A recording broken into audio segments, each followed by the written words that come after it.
Assalamualaikum warahmatullahi wabarakatuh. Perkenalkan, saya Nisrina Naslisa Fitri dari kelas C dengan NIM 24102112200004.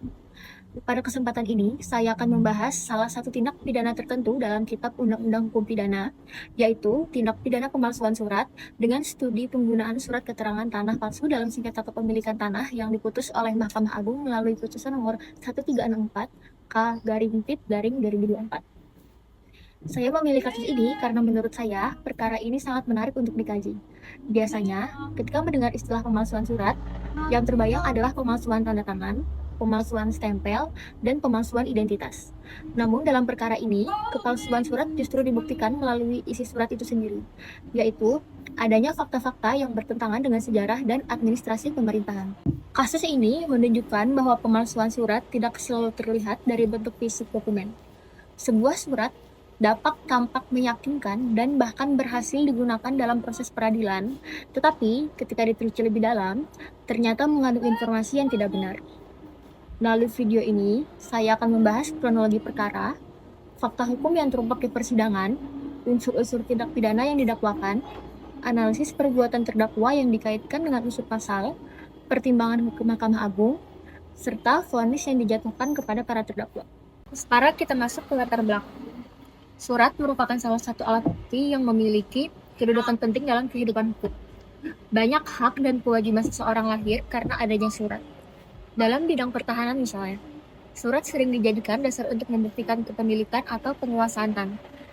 Karena memiliki kekuatan pembuktian yang tinggi, surat sering menjadi sasaran penyalahgunaan oleh pihak-pihak tertentu untuk memperoleh keuntungan secara melawan hukum. Pemalsuan surat merupakan tindak pidana yang berbahaya, karena dapat merugikan orang lain dan mengganggu kepastian hukum.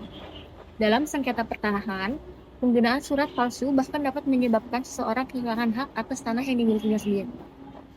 Kasus yang saya bahas ini merupakan contoh nyata bagaimana sebuah surat yang diduga palsu digunakan untuk mengklaim tanah yang luasnya mencapai sekitar 40 hektar. Sekarang kita masuk ke kronologi kasus. Kasus ini bermula dari sengketa kepemilikan tanah yang terletak di Jalan Poros Nanga-Nanga, Kelurahan Mokowau, Kecamatan Kambu, Kota Kendari. Tanah yang menjadi objek sengketa memiliki luas kurang lebih 400.000 meter persegi atau sekitar 40 hektar. Nilai ekonominya tentu sangat besar. Di satu sisi, terdapat pihak yang memiliki sertifikat hak milik atas tanah tersebut. Namun, di sisi lain, terdapat dua orang yang kemudian menjadi terdakwa dalam perkara ini, yaitu Karmudin dan Kadiman Mapkaan. Para terdakwa mengklaim bahwa tanah tersebut merupakan milik mereka berdasarkan surat keterangan tanah nomor 43-3-DA-1972 tertanggal 9 Maret 1972 atas nama Tedu. Surat inilah yang kemudian menjadi pusat dari seluruh perkara. Dengan menggunakan surat tersebut, para terdakwa mengajukan gugatan perdata di Pengadilan Negeri Kendari. Dalam proses persidangan perdata, surat tersebut dijadikan alat bukti utama untuk menunjukkan bahwa hak mereka atas tanah tersebut sudah ada sejak tahun 1972. Logika yang dibangun para terdakwa adalah bahwa hak mereka lebih tua dibandingkan dasar hak yang dimiliki pihak lawan. Surat tersebut berhasil meyakinkan pengadilan dalam perkara perdata. Bahkan, putusan tersebut telah dieksekusi. Artinya, surat yang digunakan oleh para terdakwa benar-benar menghasilkan akibat hukum yang nyata. Namun kemudian, muncul dugaan bahwa surat keterangan tanah tersebut sebenarnya tidak dibuat pada tahun 1972, sebagaimana yang tercantum dalam dokumen. Dugaan tersebut akhirnya berkembang menjadi perkara pidana. Fakta hukum yang terungkap di persidangan.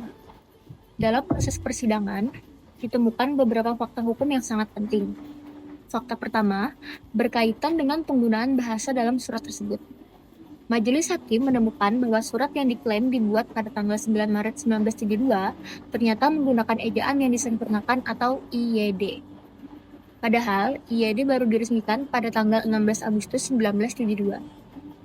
Artinya, ketika surat tersebut diklaim dibuat, IYD belum berlaku. Secara logika, tidak mungkin sebuah surat yang dibuat pada bulan Maret menggunakan sistem ejaan yang baru berlaku 5 bulan kemudian.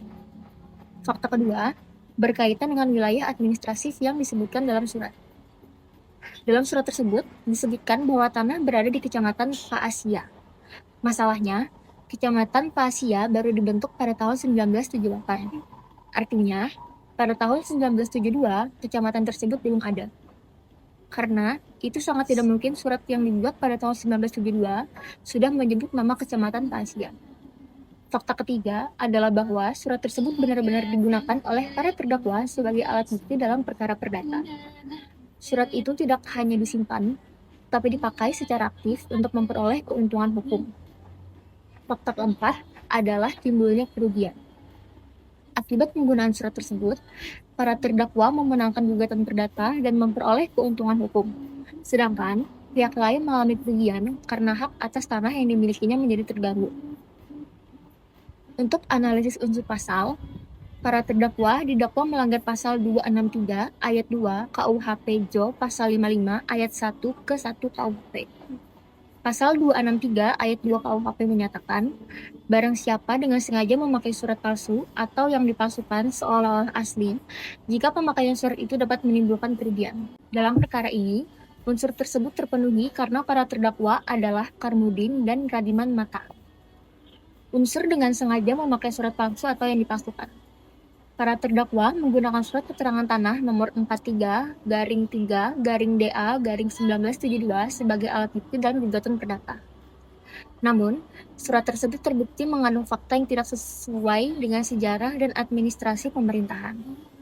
Karena itu, surat tersebut tidak dapat dianggap sebagai surat yang benar.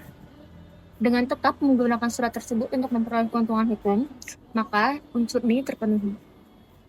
Kemudian ada unsur seolah-olah asli. Para terdakwa menggunakan surat tersebut di pengadilan sebagai alat bukti yang sah. Mereka mengkehendaki agar hakim percaya bahwa surat tersebut benar-benar dibuat pada tahun 1972. Dengan demikian, surat tersebut digunakan seolah-olah asli dan nyata. Kemudian ada unsur menimbulkan kerugian. Akibat dari penggunaan surat tersebut, pihak lain mengalami kerugian atas hak tanah yang dimilikinya. Karena itu, unsur kerugian juga terpenuhi. Jika dikaitkan dengan unsur pasal, maka seluruh unsur telah terpenuhi.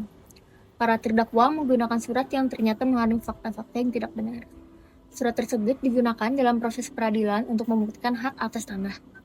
Penggunaan surat tersebut berhasil mempengaruhi putusan perdata dan menimbulkan kerugian bagi pihak lain. Oleh karena itu, terdapat hubungan langsung antara perbuatan terdakwa dan akibat hukum yang timbul. Menurut saya, terdapat beberapa hal penting dari putusan ini. Yang pertama, putusan ini menunjukkan bahwa suatu surat tidak harus dipalsukan secara fisik untuk dapat dianggap sebagai surat palsu. Isi surat yang bertentangan dengan fakta objektif juga dapat menunjukkan adanya pemalsuan. Kedua, putusan ini menegaskan pentingnya kehati-hatian dalam menilai alat bukti surat. Hakim tidak boleh hanya melihat bentuk dokumen, tetapi juga harus memeriksa apakah isi dokumen tersebut sesuai dengan fakta sejarah dan kondisi pada saat dokumen itu dibuat.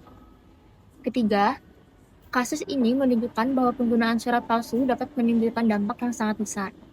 Bukan hanya merugikan satu orang, tapi juga dapat mengganggu kepastian hukum dalam bidang pertanahan. Keempat, kasus ini menunjukkan hubungan antara hukum perdata dan hukum pidana. Awalnya, perkara ini merupakan sengketa perdata mengenai kepemilikan tanah. Namun, karena ditemukannya penggunaan surat palsu, maka para pelaku juga harus mempertanggungjawabkan perbuatannya secara pidana. Bagian yang paling menarik dari putusan ini adalah metode pembuktiannya. Biasanya, kepalsuan surat dibuktikan melalui laboratorium forensik, pemeriksaan tanda tangan, tinta, atau stempel. Namun, dalam perkara ini, Mahkamah Agung menggunakan pendekatan historis dan logis. Hakim membandingkan isi surat fakta, sejarah penggunaan IED, dan sejarah pembentukan Kecamatan Pasia. Dari situlah kepalsuan surat dapat dibuktikan. Hal ini menunjukkan bahwa hakim tidak hanya mencari kebenaran formal, tetapi juga kebenaran material. Sekarang kita masuk ke pertimbangan Mahkamah Agung. Mahkamah Agung berpendapat bahwa fakta-fakta yang terungkap di persidangan telah cukup membuktikan bahwa surat yang digunakan oleh para terdakwa bukanlah surat yang benar-benar dibuat pada tahun 1972. Ketidaksesuaian antara tanggal surat dengan penggunaan IED serta penyebutan Kecamatan Pasia merupakan petunjuk yang sangat kuat mengenai adanya ketidakbenaran dalam surat tersebut. Karena surat tersebut telah digunakan untuk memperoleh keuntungan hukum dan juga menimbulkan kerugian bagi pihak lain, maka seluruh unsur pasal 263 ayat 2 KUHP dinyatakan terbukti. Untuk vonis, berdasarkan seluruh pertimbangan tersebut, Mahkamah Agung mengabulkan permohonan kasasi penuntut umum. Mahkamah Agung menyatakan bahwa Karmudin dan Radiman Mataang terbukti secara sah dan meyakinkan bersalah melakukan tindak pidana menggunakan surat palsu secara bersama-sama. Kepada masing-masing terdakwa dijatuhkan pidana penjara selama 1 tahun. Pendapat pribadi saya, berdasarkan pembahasan yang telah saya uraikan, dapat disimpulkan bahwa para terdakwa menggunakan surat keterangan tanah yang terbukti mengandung fakta-fakta yang tidak sesuai dengan sejarah administrasi pemerintahan. Surat tersebut digunakan sebagai alat bukti dalam sengketa tanah untuk memperoleh keuntungan dan akhirnya menimbulkan kerugian bagi pihak lain. Karena seluruh unsur pasal 263 ayat 2 KUHP JO pasal 55 ayat 1 ke 1 KUHP telah terpenuhi, Mahkamah Agung menjatuhkan pidana kepada para terdakwa. Putusan Mahkamah Agung dalam perkara ini sudah tepat. Hakim tidak hanya terpaku pada bentuk fisik surat, tetapi juga menguji kebenaran substansi surat tersebut. Apabila surat seperti ini tetap dianggap sah, maka akan sangat berbahaya bagi kepastian hukum pertanahan di Indonesia. Karena siapapun dapat membuat dokumen yang seolah-olah tua untuk mengklaim hak atas tanah milik orang lain. Kasus ini mengajarkan bahwa kejujuran dalam penggunaan dokumen hukum merupakan hal yang sangat penting, dan setiap penyalahgunaan dokumen harus dipertanggungjawabkan sesuai dengan ketentuan hukum yang berlaku. Demikian yang dapat saya sampaikan. Sekian dan terima kasih. I just had to let you know you're